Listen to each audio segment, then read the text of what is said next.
5 আগস্টের সরকার পরিবর্তন না হলে শেখ হাসিনা রেজিমটা, যে ফ্যাসিস্ট হাসিনা রেজিমটা শেষ না হলে আমার সেই আয়নাগর নামক যে গোপন বন্দিশালা থেকে ফিরে আসা সম্ভব হতো না। এই যে আমি ফিরে আসলাম, এটা হলো আমার জন্য একটা বোনাস। হাসিনা সরকারের আমলে যে কী অবস্থা ছিল, আমি এক কথায় বলবো যে আমাদের এই দেশটাকে কারাগার বানানো হয়েছিল। আমরা সবাই কারাগারের মধ্যে ছিলাম। দেশের মানুষ সবাই যার যার জায়গায় সে বন্দী ছিল। এ কারণেই যে নানা রকম আইন কানুন বানিয়ে নানা অবস্থার মধ্যে দিয়ে একজন মানুষকে তার সমস্ত গণতান্ত্রিক অধিকারকে সংকুচিত করে যতটুকু সম্ভব ছিল তা শেখ হাসিনা করেছিল। মত প্রকাশ থেকে শুরু করে আপনার চিন্তার স্বাধীনতা থেকে শুরু করে রাজনীতি করার অধিকার থেকে শুরু করে আপনার সব কিছুকে সে নিয়ন্ত্রণ করেছিল। শুধু তাই নয়, তাদের উপর দমন পীড়ন চালিয়ে তা বন্ধ রাখেছিল।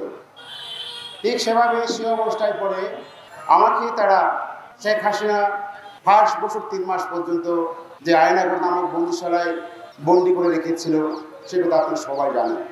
তো আমি শুরুতেই বলবো যে 5 আগস্টের সরকার পরিবর্তন না হলে শেখ হাসিনা রেজিমটা, যে ফ্যাসিস্ট হাসিনা রেজিমটা শেষ না হলে আমার সেই আয়নাগর নামক যে গোপন বন্দিশালা থেকে ফিরে আসা সম্ভব হতো না।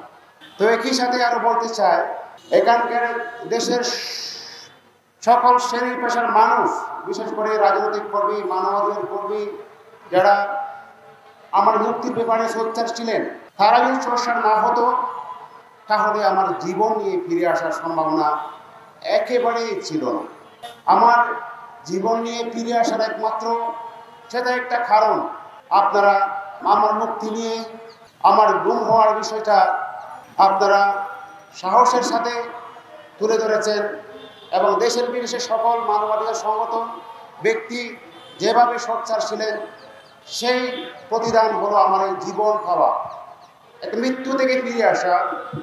যে আমি বারবার এই জন্য বলি, এই আমার ওখান থেকে ফিরে আসার অভিজ্ঞতাতে বুঝতে গেলে এটুকু বলতে হয় যে একজন মানুষ মৃত্যুর পর সে ফিরে এসে বলতে পারত যে আমি মরে গেছি, 5 বছর পরে ফিরে আসলাম, আমার কোনো আপনজন। তার অভিজ্ঞতার কথা যদি আপনারা শুনতাম তাহলে বুঝতে পারতাম আসলে আমার ফিরে আসারটা সেই অবস্থা আপনাদেরকে আমি বুঝাতে পারতাম। তো আমি এই জন্যই বলি, এই যে আমি ফিরে আসলাম এটা হলো আমার জন্য একটা বোনাস। যে কদিন বাসি সেটা হলো আমার জীবনের জন্য একটা বোনাস আমি পেয়েছি। সেটা আপনাদের প্রতি আমি এই জন্য কৃতজ্ঞতা জানাই, দেশের সকল মানুষের জন্য আমি কৃতজ্ঞতা জানাই। সংবাদ, ফিচার ও অনুষ্ঠানের জন্য ভিজিট করুন সংবাদ প্রকাশের ওয়েবসাইট এবং যুক্ত থাকুন ফেসবুক পেজ ও ইউটিউব চ্যানেলের সঙ্গে।